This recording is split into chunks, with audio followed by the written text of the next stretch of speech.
I asked you to contemplate the nature of choice. And I just mentioned choiceless awareness.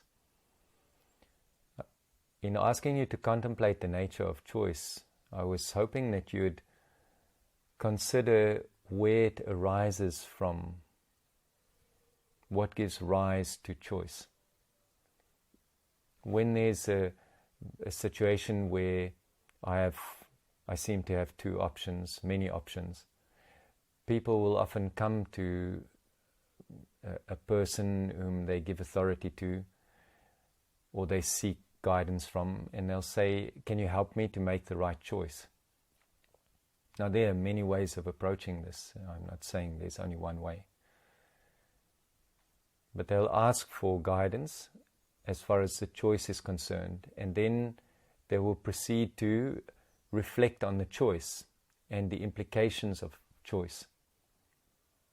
I have these 3, 4, 5 choices. Can you help me with this? Is the first choice, and this is what it entails. And these are the possible implications, and this is the second choice, third choice, fourth choice. Can you help me understand which is the right choice for me? Okay, let's look at the advantages and disadvantages of each choice. The pros and cons. We love looking at pros and cons. And then we make lists and we weigh them up, see how many more pros here, less cons, and so on and so forth. And we try to figure out what in accordance with the mind, what is the best path forward? What is going to serve me best?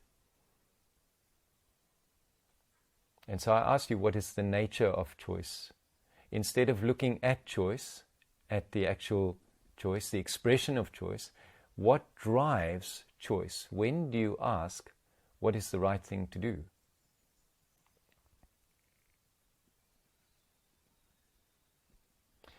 I'll ask it differently. What do you feel when you're at a crossroad and you're needing to make a choice? What is it that you feel? What do you experience? At the very origin of choice, there's discomfort, there's distress. There might be fear, there might be agitation, there might be some other sensation. There's some discomfort that then gives rise to, should I do this or that, or the other thing? And it arises because there's a concern with what the future is going to bring if I do this as opposed to that. So the first thing to see, to notice, to pay attention to is the discomfort itself. If you find the origin of an illness, would you keep treating the symptoms? If you are able to unravel the origin, the very source of the illness? Will you keep treating the symptoms of food poisoning, or would you stop eating the rancid food? You would surely look at the very source, the very foundation of this challenge. You'd go directly to the heart of it. And at the heart of choice, there's friction inside the body. And of course, there's friction then in the mind. There's a type of fight, a conflict that has emerged. And the resolution of that conflict in accordance to the mind is to make a choice.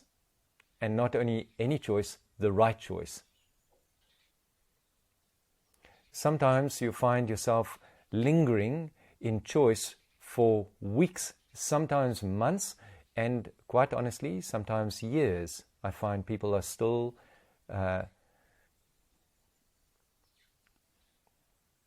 spinning around, should I do this or should I do that?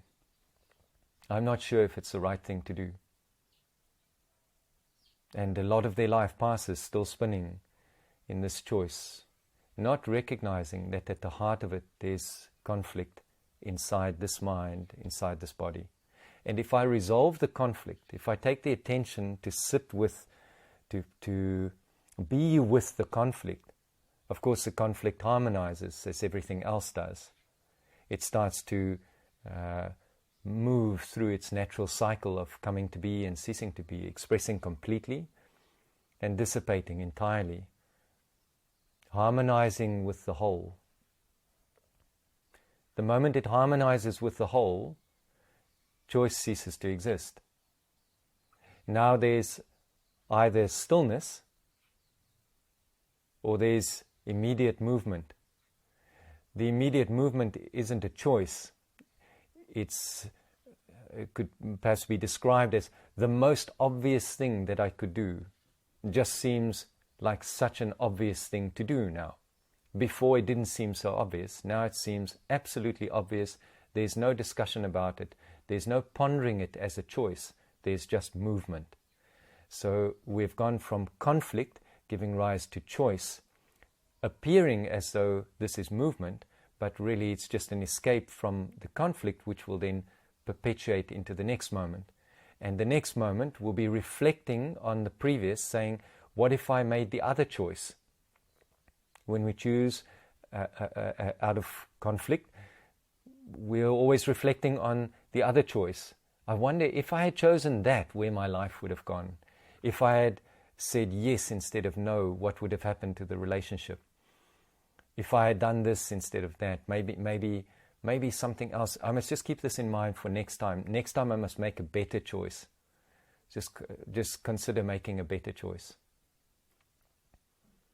Sometimes we become so stuck in trying to decide what to choose that a good guide would simply say, choose. Forget about good or bad, just choose, so that there's at least some movement.